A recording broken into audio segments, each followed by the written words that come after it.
Toute chose rendez grâce à Dieu.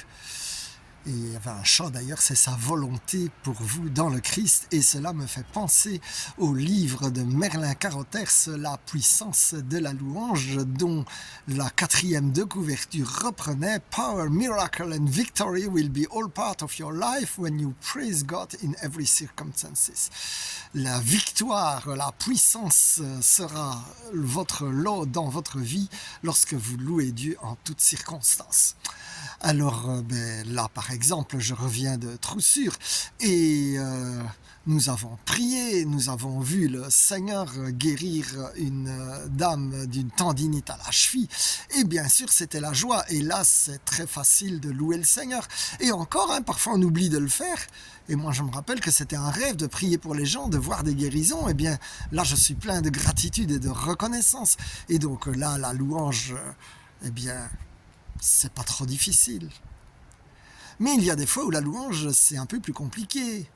Par exemple, à Nouvel An, il y avait une retraite à Troussure le 30-31 décembre et le 1er janvier, mais c'était un peu normal aussi que ma famille me réclamait pour rentrer, et donc je n'ai pas fait le réveillon avec le groupe. Je suis rentré le 31 et je dois admettre que ça me faisait quand même un peu grogner sur les bords. Et puis finalement, je dis en plus, ça se passait pas trop comme je voulais, et donc je me suis souvenu de quelqu'un qui m'avait dit: si tu louais le Seigneur, tu n'aurais pas le temps de te plaindre.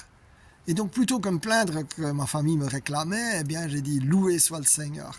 Et c'était effectivement tout à fait la bonne chose à faire, parce que j'ai rendu grâce au Seigneur en me disant que, après tout, l'enjeu n'était pas si énorme que ça, et que finalement j'avais de la chance d'avoir une famille, on peut toujours regarder les différents angles.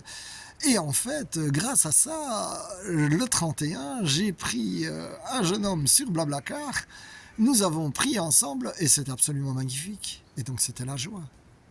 Alors vous allez peut-être me dire: ah ouais, celui-là il a tout ce qu'il veut, il loue le Seigneur. Mais on ne loue pas le Seigneur pour obtenir ce qu'on veut, et je ne loue pas le Seigneur pour obtenir ce que je veux. Je loue le Seigneur parce que j'ai confiance en lui et je sais qu'il fera toutes choses pour le bien. Alors il y a des choses que je n'ai pas. Je peux vous rassurer, j'ai déjà prié par exemple pour des réconciliations miraculeuses. Et puis ces réconciliations, elles ne viennent pas. Et puis je dois revoir des gens qui me méprisent, me haïssent et tout. Et c'est pas toujours très marrant. Mais parfois je me dis, le Seigneur sait ce qu'il fait.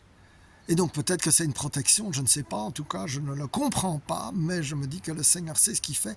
Peut-être que c'est une protection pour me garder humble. Je ne sais pas du tout. Mais voilà, je dis: Seigneur Jésus, j'ai confiance en toi. Alors mon frère, ma sœur, je t'invite vraiment à essayer la louange.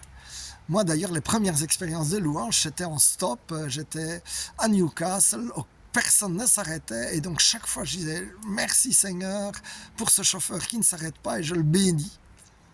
Et après 3 heures, il y a un chauffeur qui s'est arrêté, il m'a conduit à une station d'essence, et de là j'ai eu un deuxième chauffeur qui m'a fait traverser toute l'Angleterre, et en fait j'ai gagné largement de temps perdu. Et c'était super sympa. Il m'avait même invité à manger, ce chauffeur-là. Donc voilà, les fruits de la louange. Alors réellement, essaye la louange, mon frère, ma sœur. Et que le Seigneur te bénisse au nom de Jésus. Amen, amen, amen.